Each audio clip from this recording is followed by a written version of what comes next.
politics is almost all theater. It's so frustrating that both sides think the politicians on the other side are actors and phonies, but the guys on their side are totally authentic. They're almost all in it for the money and power. The rest is marketing. Both sides wake up. Zelenskyy Oval Office, right sees it as a strong American president standing up for our interests and demanding we be treated with respect. Left sees it as a bully yelling at one of our allies, doing harm to our interests. I think they're both right. Two things can be true at the same time. Trump was strong and did stand up for America, but he might have done harm in the way he did it. So he split our side and cost us leverage. See, I didn't find Trump to be strong. I didn't see that, but now I could see why Cenk found Trump to be strong because, well, first off, guys, we do have to break down Cenk, where you have to realize that Cenk always does the both sides horseshit, but there's a reason he does this. Cenk tries to use both sides with like, you need to be following me. Have you heard of negging? Do you know what negging is? Negging?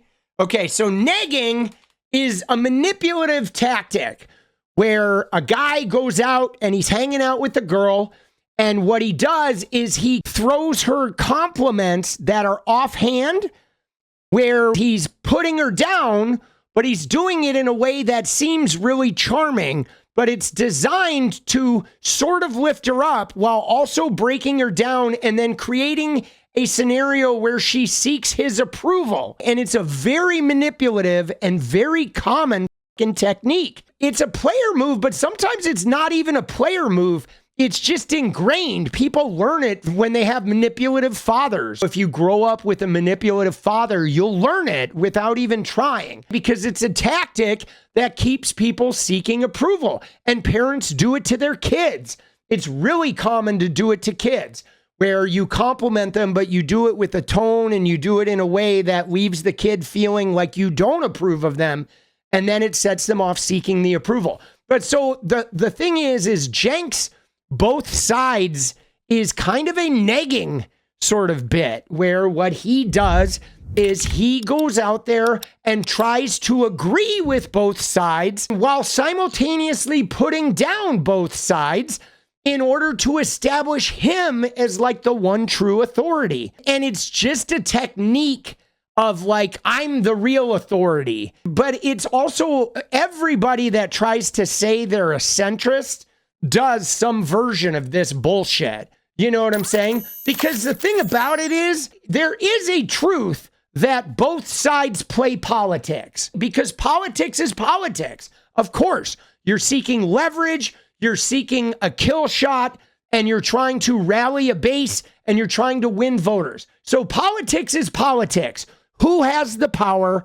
How do we get it? Who's got their levers on it? Who do I need to have on my side to get the most power? That exists. But to say that the sides are even remotely similar is a lie, because the right-wing side uses a lot of lying, a lot of misinformation, a lot of negativity and manipulation. That's why they fight so hard to have no constraints on what they say and what they do, while simultaneously they want to engage in governing that tells you what gender you are, what you can do to your uterus, how you can have sex, what books you can have in the library, what prayers going to be read to you. Their whole government is about control and lack of freedom and institutionalized authoritarianism via some bullshit religious text. But then they say, no, we really believe in freedom. And it's like, no, they want lack of accountability so they can lie and cheat and steal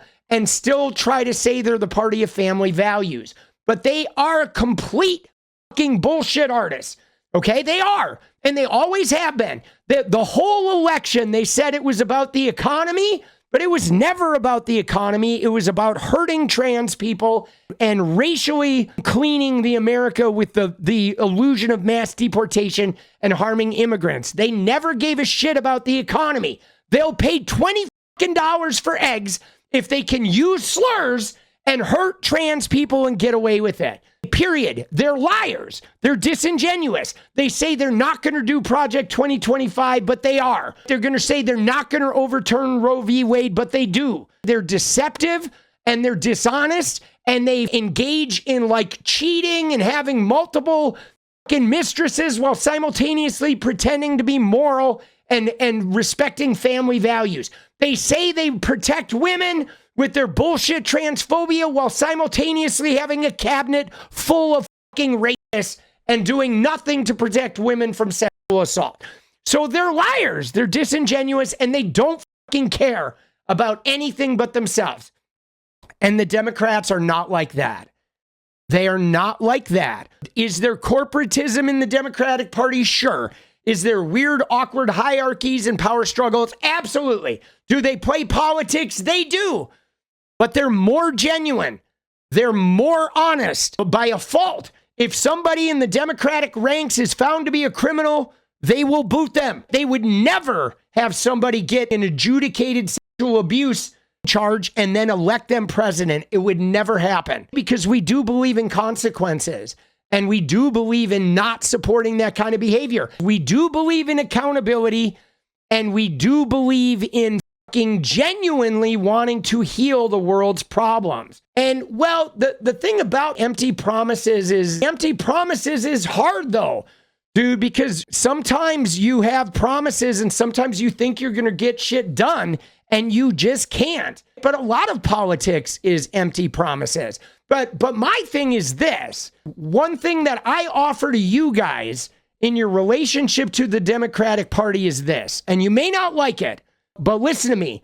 The Democratic Party does not have the open manipulative fucking harm and the racism and the xenophobia that the Republican Party does. The Nazis are never going to join the Dems.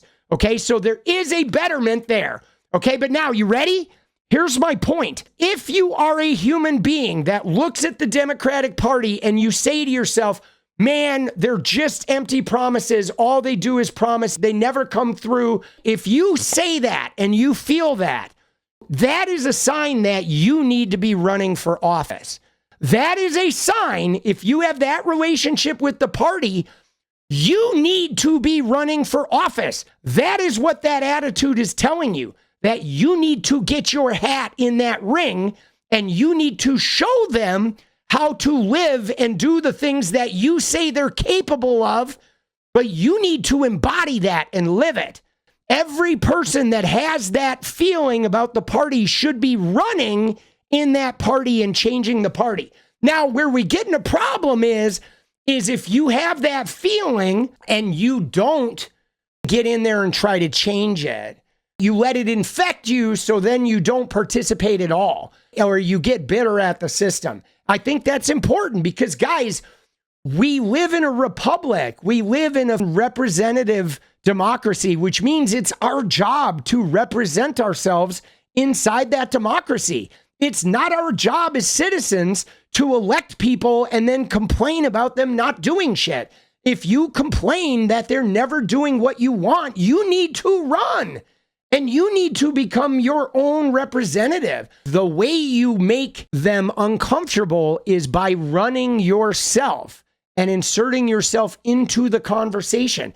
And now with TikTok and Instagram and YouTube, we all can build a little presence with social media and at least get ourselves in the conversation. I think you running for office and seeing what it's like to run for office might give you an inkling of how challenging it is in that environment. And I wish there was a requirement. I wish we had to run. I wish we had a mandatory everybody has to run for office. Because that, to me, is the biggest problem I see with America, is we have too many people that don't want to run or don't want to become a part of the machinery, and they just like to complain about the machinery never serving them. But they don't want to serve themselves by becoming part of the machinery. And I've really always battled with that. Like, I'm thinking about running in 2028, and I'm a little old now. I wish I had done it sooner when I was younger, but I think it would behoove us all to run. Now, I will say this, though. The Democratic machine is such that you can't climb very high without conforming to the way the power structure does things. Now, what I want to do this is I do want to say that that's not just the Democratic Party, guys. That is the structure of power. And I'm going to say this again. okay? Because I return to this. What I want you guys to start thinking about is I want you to bring politics out of the U.S. government, and I want you to bring it into your personal life. I want you to go and look at your family, your immediate family, and think about the politics of your family. Let me give you an example. So when I was in first grade, I lived in a family with a mom and a dad. I was the dad's kid. And then there were 6 stepkids that were my mom's kids from a previous marriage. They were in varying age from 5 years older than me to 4 of them were in high school. But my dad was an authoritarian. All of the power in the house ran through my dad. He controlled everything. Now, because I was his kid, even though I was only in 2nd grade, I had the most power of all of those kids. I did as a 2nd grader. I could single-handedly determine whether my older brothers got to use the car on the weekend. By me buttering up my dad, they would get the car. Me creating a scenario with my dad of how bad they were, no fucking car. Now, that's politics. Now, in every environment, you look at your immediate family, there is politics. Whether it's a step family or real family, maybe the wife is running the show, even though the dad pretends like he's the boss. Or one kid has more power than the other. The levers of power are in every group of human beings. And when you start becoming aware of that, you then don't look at the Republican Party as the Republican Party or the Democratic Party. You start seeing how all power environments are wheel greasing and handshaking and deals. When I was younger, what I would do is I would get massages from my sisters when they wanted to use the car, or they would take me along on their dates to the movies and buy me popcorn and candy and shit when they wanted a big thing from my dad. And did I sometimes manipulate that and get a whole bunch of free shit and lavish a bunch of shit because I had the control of the dad power? Yeah, I did. Now, did it go to my head? Maybe sometimes it did. But I think when you start looking at every environment as a power structure, you then stop looking at yourself as a victim in all this shit. And you start realizing that the same shit that goes on in Washington goes on in your house, in your relationships, in your workplace. Okay, I worked in restaurants. I would go into a restaurant. The first thing I do when I get in there is I start getting to know everyone and I start clocking the power structure. Who here has the power? Why did I do that? Because I like to change the rules. I would get in a restaurant where you couldn't have dyed hair or you couldn't, wear nail polish. And so I would go in there wanting to change those rules so I could dye my hair pink and wear nail polish. So the first thing I would do is I would clock the power structure and I would figure out who had the power. Sometimes it was the manager. Sometimes a server is friends with the owner. So she actually has more power than the manager does, right? And the thing about this is because of that step family where I noticed those political power dynamics, I always look at the power dynamics. Everywhere I go, I am clocking the power dynamics, not necessarily because I want to take advantage of shit, but because I want to take care of myself. And if I want to accomplish something in that environment, I want to know who has the levers of power so I can make shit happen. And all of politics is like that. Our families are like that. Our classrooms, our schools, our workplaces, your friend group. There's power dynamics, right? So what I encourage people to do is to start thinking about that local power and start thinking about how we insert with the power dynamics in our day-to-day lives, in our workplaces and friend groups and families, and start recognizing that you can look at politics as a useful and beneficial thing. Politics are really gross and ugly when you're flailing around and you're not being aware of the political system, and you're not being aware of the power structure, and then you're just a victim of everything that goes on around you. And it's real easy to become a victim and to just engage in being a victim, because then you can complain a lot, and then you can always feel like your needs are not being serviced. And then when your needs are not being met and you're complaining a lot, you can sort of do shit and take and have a sense of entitlement because you feel like you've been left behind. And that's the real danger with voters and with people in every power structure, is to engage in not the best behavior out of a sense of entitlement because you feel like the system has taken advantage of you. And we need to be aware of this shit. You need to be aware of this shit. I see this with leftists all the time, where leftists feel like Bernie got fucked over and the Democratic Party has a power structure that's unfair, and Washington, they're all lying and they're not serving the needs and they're all taking advantage of us. And then they build a sort of resentment that then they go out and they sort of blow up the party, or they don't get involved. They don't get involved locally, and they just become people who create like bad environments so they can go around being mean and being unsatisfied and aiming that vitriol at people all the time. Dude, we can all fall into this. So the thing is, I think we need a recentering with us in America, where whether you're left or right, you need to start becoming aware of your local power dynamics in your families, in your friend groups, in your workplaces, in your social environments, in your neighborhoods, and start becoming participant. Be a participant in that power structure, and become aware of how you participate, because we're all participating. I think a lot of us, though, are participating in ways that we're not aware. But at the end of the day, all politics is noticing the power structure of who has it and who doesn't.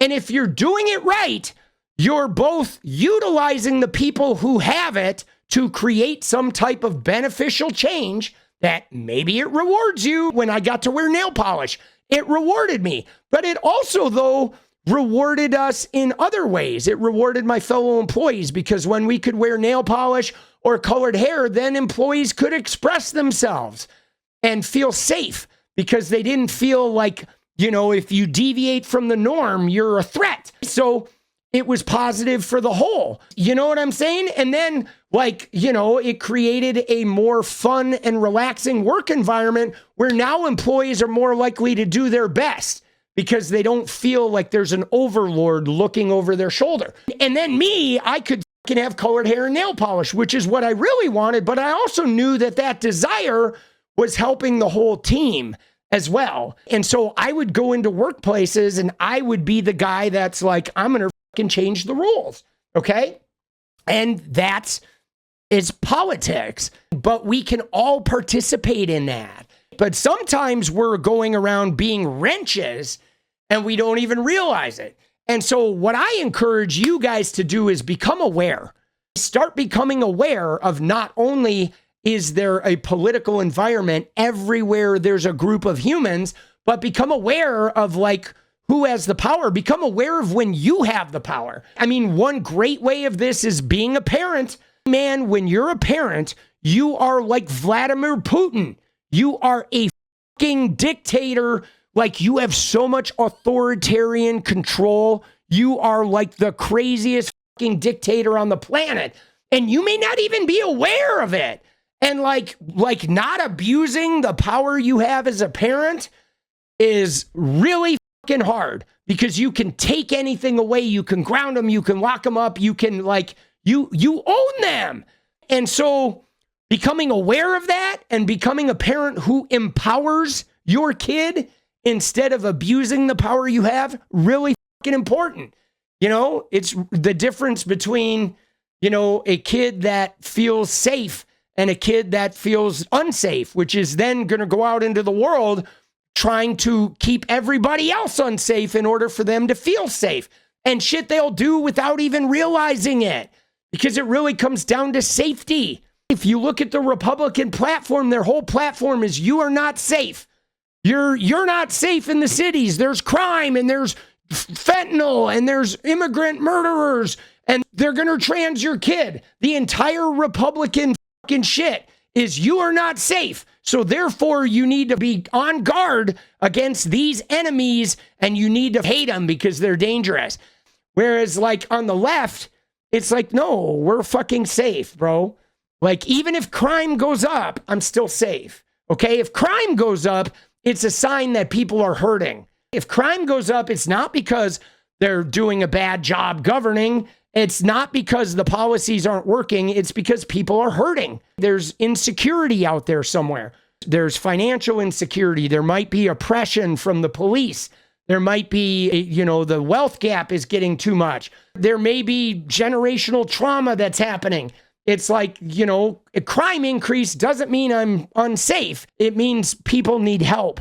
People need help when crime goes up. That's what it means. If drug addiction, if fentanyl is spreading, people need help. I mean, it's real simple. If my kid is acting out and engaging in negative behavior, he needs help. He's not disobeying me. He's not trying to fuck my life up. He's not being willful. He's not being an asshole. He's letting me know he needs help. And then it's my job to diagnose and get in there or help him diagnose. Maybe teach him, like create an environment where he can diagnose what he needs. And then I just support him while he makes it happen. But like, dude, this whole idea that the Dems are corrupt, the Republicans are corrupt, you know, I think it's all just power structures. Now, obviously, the Republican Party, there is some racism rooted in there, and there is authoritarianism rooted in there, not necessarily because they want to be authoritarian. It's because they're all Bible bangers. If you're a devout religious person, you subscribe to having an authoritarian leader. That's why these Christian zealots getting in government are real fucking dangerous, because they're okay with authoritarianism because that's their whole fucking religion, is bowing down before the fucking authoritarian. And it's toxic, bro. That's why religious environments and churches and shit are so messed up. But I do encourage you guys to develop a relationship with those power structures. Because again, Cenk does this to both sides in an effort to try and be the authority, right? To be the authority. He wants to be the authority really bad. Again, guys, I want to reiterate, and especially if you are a leftist, one of the things that I want to encourage, one of the big problems we have with American leftism, and as it relates to the Democratic Party, is leftists becoming disillusioned because they believe they don't have any power. And they believe that the Democratic Party is some unmovable, unchangeable structure. And it's not. All structures are changeable. All power systems can be overthrown. I guarantee you, there's not the Roman Empire, guys. Authoritarians, dictators, they get deposed, guys. They do. What you need to do is you need to start becoming a person who focuses on becoming aware of what power you do have and how you can get involved into the existing power structure and you change it yourself instead of waiting around for your elected officials to do it the way you want them to do it. Get involved. If you're not getting involved, you're just a spectator. Like, we don't want to do that with the Democratic Party. So I encourage involvement. Exert your own personal power. It's very, very important. Get involved. What is up, guys? Thank you so much for watching. You like the video, you want to support independent resistance media, you know what to do. Drop that sub, hit the like button, and please share it. And we do love our members, so if you want to become a member, it's another really great way to support. Thanks again for everything, guys. I'll see you next time. Let's go.